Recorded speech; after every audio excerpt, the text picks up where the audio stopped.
we've had a change to our release structure, Will. So do you want to talk about that? Yeah, absolutely. So with the, I guess, the additions to the team and the fact that our development team is growing, we're also changing our development strategy. We used to do our builds on a quarterly to 6 monthly basis, and they'd usually come with an awful lot of changes, and a lot of time that was a big update for us and also for all of our users. So we're moving to continuous development methodology, which will allow us to basically mean that we can release our product a lot more frequently with smaller iterations of changes. So our releases, rather than having one big release with a load of things in it, now we're going to have smaller releases with maybe one or two new features and potentially a few sort of changes in other areas, tweaks and fixes, and maybe quality of life changes, things like that. What that means is we're going to be able to react to the changes our clients require, our users require, a lot quicker.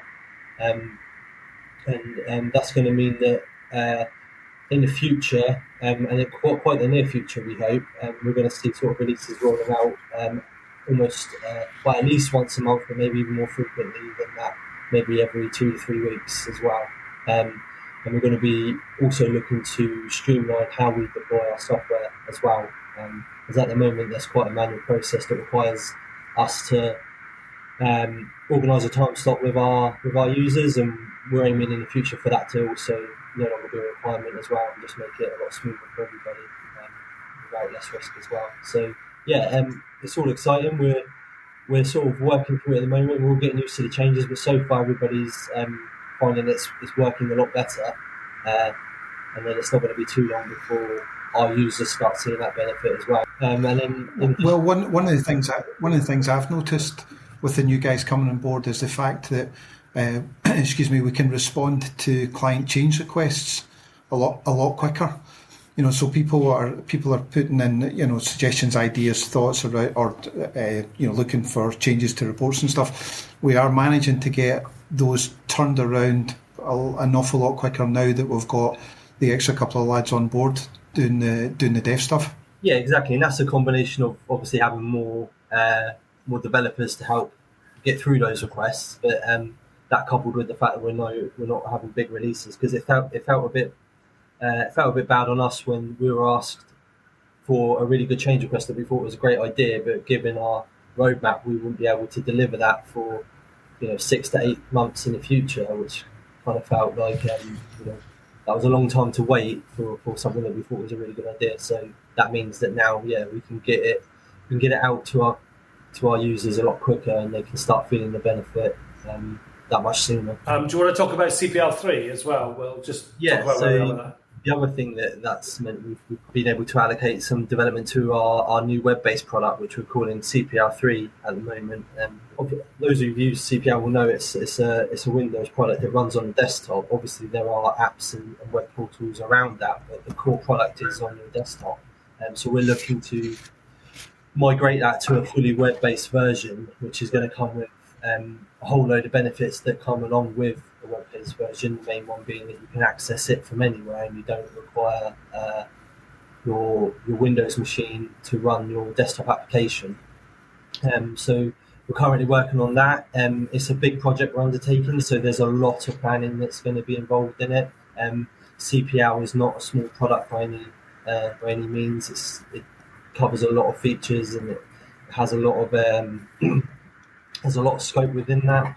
So we are currently building a framework that will allow our current clients, as well as anybody who wants to go fully cloud-based, to be able to use our new web-based product. And so we're working in the background to get that all ready.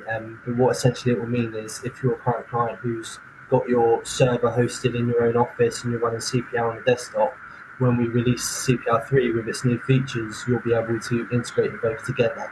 And at the moment, we've been really working on that framework to make sure that is as seamless as possible, which is so far going really well, actually. We've been really happy with the results and what we've got there. And we're going to be adding some brand new features to that platform, which will be completely new to CPL, and then in the future you're going to see some features migrate from CPL to the desktop version over to the web version, so that it's available there as well. So yeah, lots coming along. Lots to keep us busy, but so far it's going really well, and we're really excited to be working on it. Really, we're just looking forward to the date next year when we're able to sort of showcase it and let everybody see what we've been working on. So, Crawford, do you want to give us an update on where we are with Blockworx? Yeah, excuse me. The next release for Blockworx, we should have out certainly in time for the upcoming PMAS conference, if not before that. So maybe towards the end of September, or certainly the early part of October.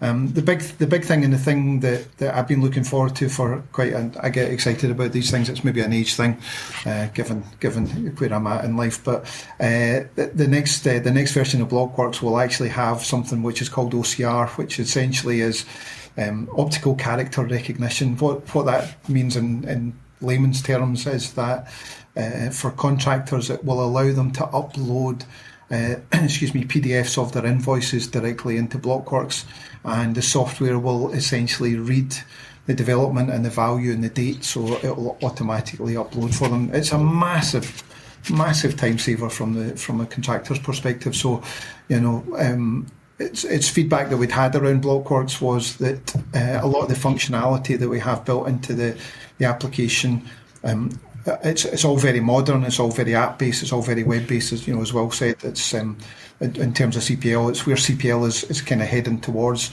The technology that particular development team uses is obviously very, very web orientated. But one of the things that the contractors had fed back would be if there was a way of being able to streamline the process of them uploading their invoices.